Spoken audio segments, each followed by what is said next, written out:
Friends, welcome to my hospital at Ranaghat, West Bengal, India. This is phacoemulsification of a cataract with small pupil. There was another challenge in this case. After enough hydrodissection, the nucleus was not rotating well. By this time, the main incision has been made. One side port has been made on the right side of the main incision. Now, this is an air bubble. I want to stain the anterior capsule with trypan blue dye as well as inject a bit of adrenaline to see if the pupil dilates little more. This is the dye, trypan blue 0.06%, and this is intracameral preservative-free adrenaline. This is from Sunways Epitrade, no financial interest. And now the dye is washed out. The pupil has not dilated much after administration of adrenaline in this case. And now 2% hydroxypropyl methyl cellulose is being injected, and the chamber has been almost filled up with this viscoelastic substance at this time, because I have to make another side port here.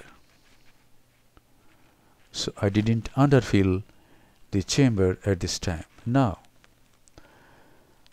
I am expressing out some amount of visco because I have decided to use expressing out some amount of visco and applying some visco under the iris to make some room for tucking the flanges of the B hex.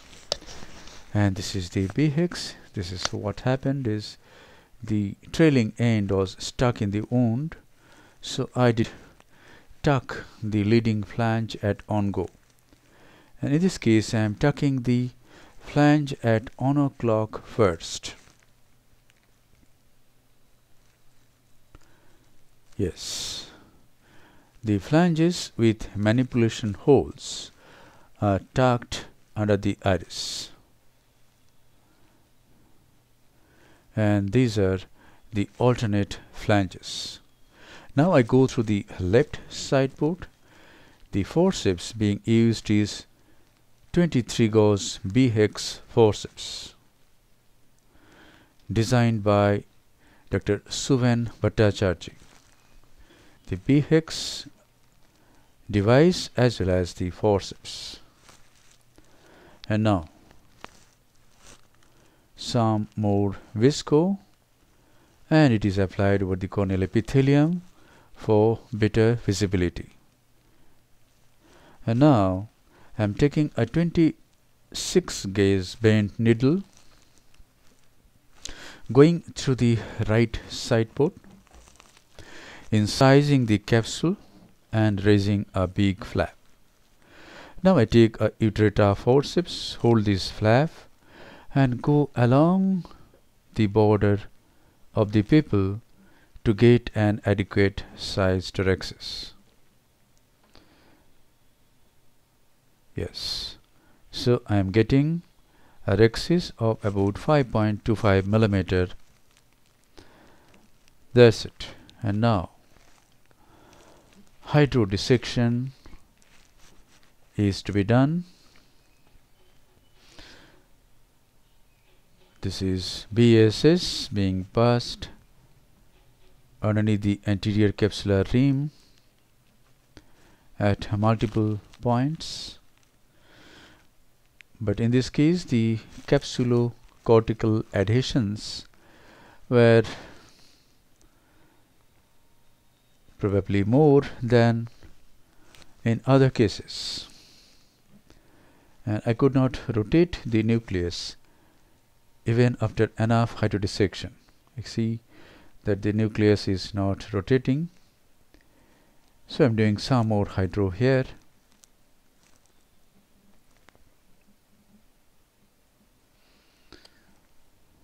Now I'm trying to mobilize the nucleus, and it doesn't budge. So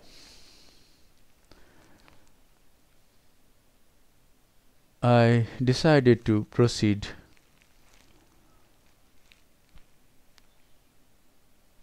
without rotating the nucleus. One more attempt to see if the nucleus rotates. Some more hydro at around 10 o'clock.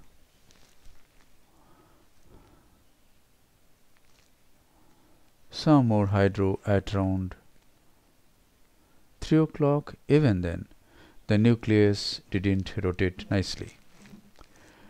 I didn't try to rotate the nucleus with two instruments like two Sinskey hooks, and didn't try to rotate it bimanually. Since the cataract density of the cataract is grade 3 or grade 3 plus,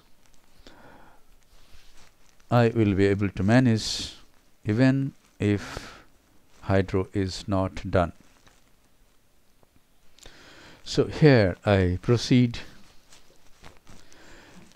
The tip of the phaco handpiece is introduced into the anterior chamber at this moment.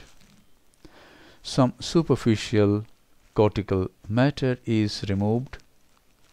This will improve visibility of the nucleus and the nuclear fragments. Now I push the nucleus little down, come near the main incision, and bury the tip into the substance of the nucleus. Here it is. The tip is nicely buried. I proceed for some distance, and now I chop the nucleus. Be there for few seconds so that hydro occurs, reverse hydro occurs, inside out hydro. Now this is another chop, and this free triangular nuclear fragment is emulsified and removed. And now I see that even then, at this moment, I cannot rotate the nucleus freely. So I make another chop here towards 7 o'clock, make another fragment free, remove this fragment, and by this time enough hydro should occur. But even then I cannot rotate the nucleus.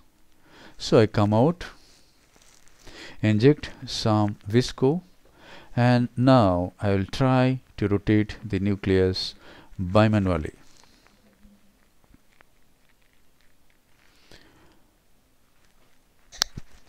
And here it is. The chopper is in the left hand, a Sinskey hook in my right hand, and I rotate the nucleus. These two big fragments, and now I introduce the tip of the phaco handpiece again. Now my idea is to remove the piece towards 7 o'clock. So I turn the bevel towards 7 o'clock and get the apex of this fragment and start emulsifying this piece, and it comes without much of struggle from my side. And this is the last nuclear fragment. It got enough room to roam around, and it came easily to the tip of the phaco handpiece. And now I am removing the epinucleus, and most of the cortical matter was removed. And now this small fragment, nuclear fragment, that also has been emulsified. That's it. So the epinucleus and most of the cortical matter has been removed. Little bit of cortical matter is there, which is at 10 o'clock. And now I go through the left side port, which is at around 1:30 o'clock, and remove this cortical matter. And now I go through the main incision and remove some more lens fibers from here and there, which was sticking to the posterior capsule. And the posterior capsule is very clean at this moment. There are no cells.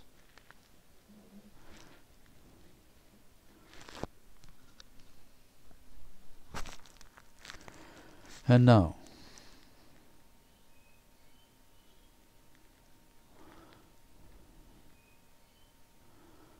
viscoelastic substance 2% hydroxypropyl methyl cellulose is injected again, and I'm going to implant a foldable intraocular lens in this case. Friends, this is a totally unedited surgery, and I hope you will be encouraged to do small pupil phacoemulsification after watching this surgery. Here it is. You guide the leading haptic as well as the trailing haptic with your left hand instrument in the capsular bag. When you become an expert, you don't need Sensky hook to dial the lens into the bag most of the time. You can send it into the bag while you inject at that time itself within few seconds. Inject some more visco, and now you have to remove the B-hex pupil expander.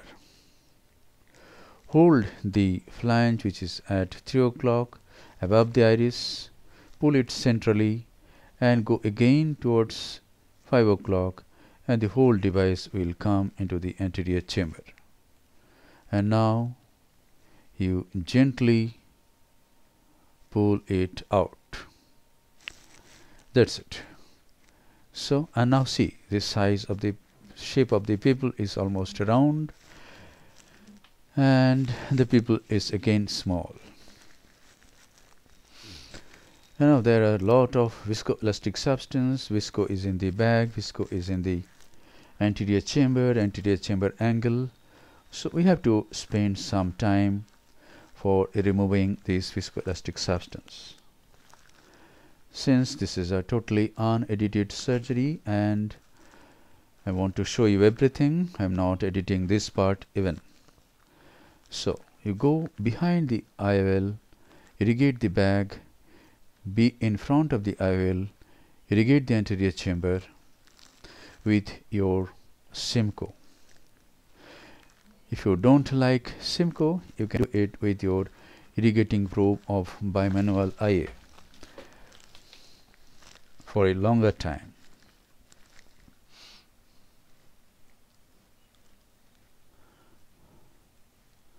So now I introduce the irrigating probe of bimanual IA and irrigate for some more time.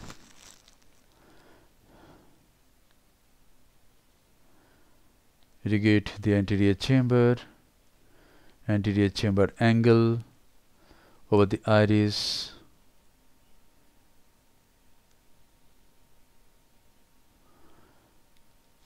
A lot of time is given for cleaning the viscoelastic substance.